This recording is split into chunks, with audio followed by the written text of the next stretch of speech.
Mesdames et messieurs, bonsoir. Bienvenue dans ce journal sur Tazoudé TV. À la une de ce journal, à partir du 1er décembre, le port du casque sera obligatoire au Mali. En tout cas, c'est ce qu'a annoncé le ministère des Transports et des Infrastructures en début de cette semaine. Que pensent les usagers de cette décision du gouvernement? Tout de suite, la réponse dans ce journal.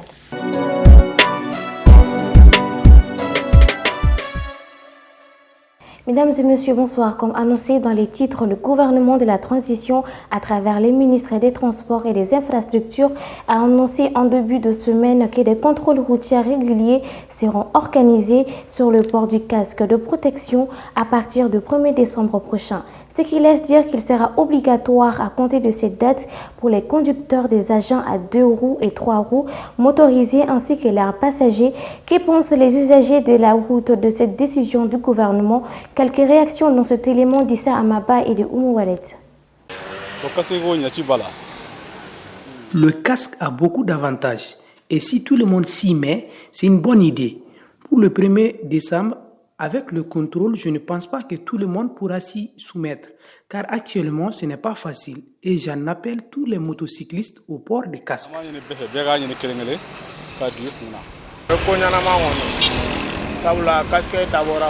Le port des casques est vraiment utile car ça protège la personne qui le porte et surtout en cas d'accident.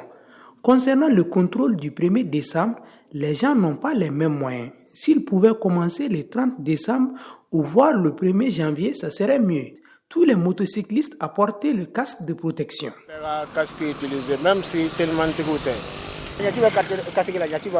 Le casque, c'est d'abord pour nous-mêmes, les conducteurs de mototaxi.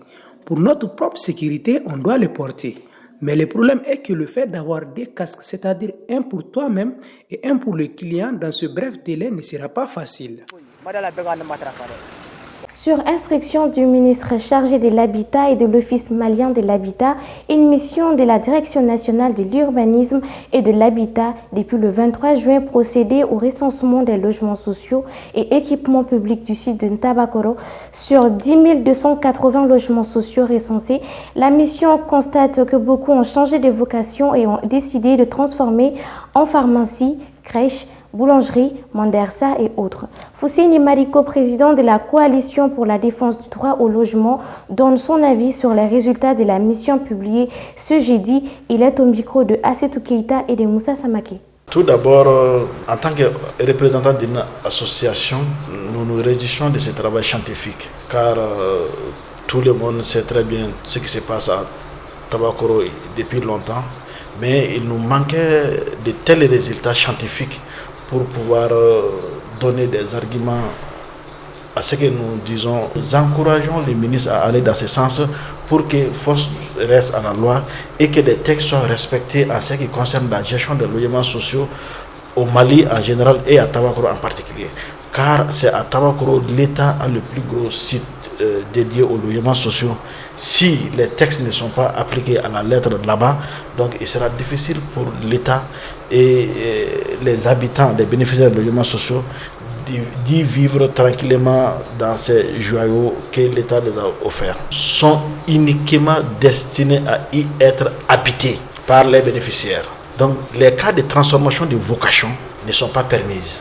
Donc toute chose qui amènerait à transformer la vocation d'un logement social est une violation des textes et qui est sanctionnée par des lois. La répartition des logements sociaux, c'est complexe. Le problème qui se situe à ce niveau est que l'État offre moins de logements sociaux en fonction des demandes. En tant qu'association collective de demandeurs de droits au logement, l'application des textes qui équivaut au retrait pur et simple de ces logements et à les réattribuer aux Maliens qui sont en nécessité. Et vous trouverez qu'il y a des fonctionnaires qui ont des fonctionnaires et d'autres Maliens qui ont 5, 6 et il y a quelqu'un qui a 15 logements sociaux. Comment il fera pour payer à la fin de chaque mois? D'où est-ce qu'il aura l'argent pour payer ces 15 mensualités? Donc le CLEI doit s'intéresser à cette étude pour voir les cas de blanchiment et de fraude. Saluons l'ensemble de nos partenaires qui depuis hier nous avons contactés pour soutenir les résultats de l'étude scientifique du ministre nous remercions le président de la République, son Excellence le colonel Assimi Goïta, qui, sous son leadership, ces travaux-là ont pu être réalisés.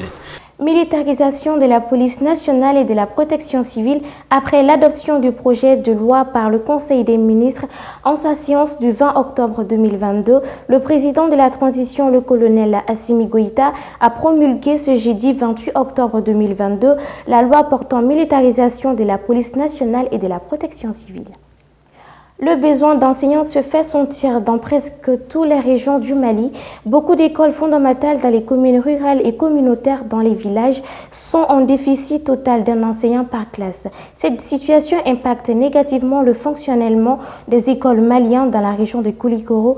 Le constat est alarmant, nous dit Nafissatou Berté dans ce commentaire. Suivons-le. C'est désormais un secret de polichinelle. Pendant qu'il y a 3 à 4 enseignants par classe dans les grandes villes du pays, dans les régions plus particulièrement dans les communes reculées, le déficit d'enseignants est cruel.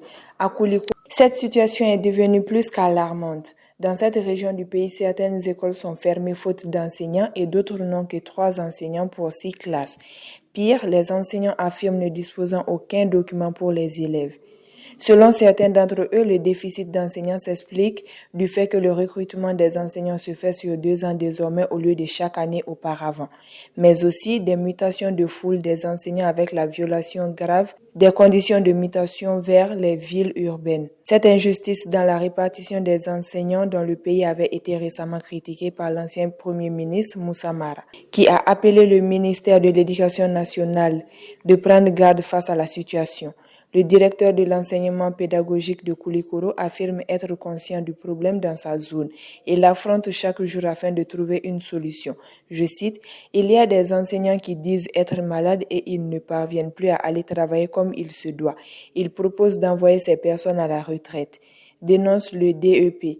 Aujourd'hui au Mali, les demandes de mutation, l'insuffisance d'enseignants et l'insécurité impactent négativement le fonctionnement de nos écoles. Mesdames et messieurs, à présent, place à l'actualité internationale de ce journal qui nous amène au Sénégal avec le doute sur l'intention du Macky Sall de briguer un 3e mandat. Au Nigeria, avec l'évasion de plus de 400 détenus et en Afrique où la pollution de l'air dans les villes africaines est en expansion rapide et plus mortelle. C'est commenté par Assitou Keïta. Au Sénégal, les élections présidentielles sont prévues pour 2024. Selon plusieurs observateurs politiques, le chef de l'État entretient le flou sur ses intentions sur ces scrutins, alors que la constitution du pays stipule qu'un président ne peut exercer plus de 2 mandats consécutifs. Des organisations sénégalaises ont pressé le président Macky Sall jeudi 27 octobre de dissiper le doute et de déclarer ouvertement qu'il ne briguerait pas sa propre succession en 2024, candidature susceptible, selon elle, de semer le chaos. Au Nigeria, l'évasion de plus de 400 détenus dont des dizaines de djihadistes d'une prison d'Abuja en juillet accroît le risque d'attaque terroriste. Les États-Unis ont ordonné jeudi 27 octobre à leur personnel diplomatique non essentiel et à leurs familles de quitter Abuja, la capitale du Nigeria, à cause du risque accru d'attaque terroriste, selon un communiqué du département d'État américain. En Afrique, la pollution de l'air dans les villes africaines est en expansion rapide et plus mortelle que redoutée, mais des solutions écologiques pourraient sauver des dizaines de milliers de vies selon une étude rendue publique jeudi 27 octobre. La pollution de l'air est un tueur silencieux. Elle est élevée et elle augmente assez rapidement, a déclaré Desmond Appiah, le directeur ghanéen de Clean Air Fund, l'ONG britannique qui a publié l'étude. La pollution urbaine a été largement négligée en Afrique selon cette étude. Mesdames et messieurs, à présent, place à la page Connais-tu ton pays? Le saviez-vous? L'Éthiopie, en forme longue, la République démocratique, est un État de la Corne de l'Afrique. L'Éthiopie a des frontières communes avec l'Érythrée, l'ancienne province au nord, la Somalie à l'est-sud-est, le Soudan au nord-ouest, le Soudan du Sud à l'ouest-sud-ouest, le Kenya au sud et la République de Djibouti au nord. Depuis l'indépendance de l'Érythrée en 1993, l'Éthiopie n'a plus accès à la mer. Sa population est de 117,9 millions d'habitants. Addis Abeba est la capitale de l'Éthiopie. Elle a une superficie de 1,112 millions de kilomètres carrés. L'Éthiopie a actuellement comme président Sahle-Work Zewde. Son drapeau est composé de 3 bandes horizontales, vert, jaune, rouge, cercle bleu au centre avec l'étoile et rayon. Sa devise est Bir. La monnaie éthiopienne est appelée le Bir. Bien qu'on la retrouve parfois sur l'appellation de dollar éthiopien, le Bir faisait autrefois partie des devises les plus fortes du continent africain. Mesdames et messieurs, c'était tout pour ce journal. Merci de l'avoir suivi. À la prochaine. D'ici là, portez-vous bien et bonne suite de programmes sur TASED TV, la télé autrement.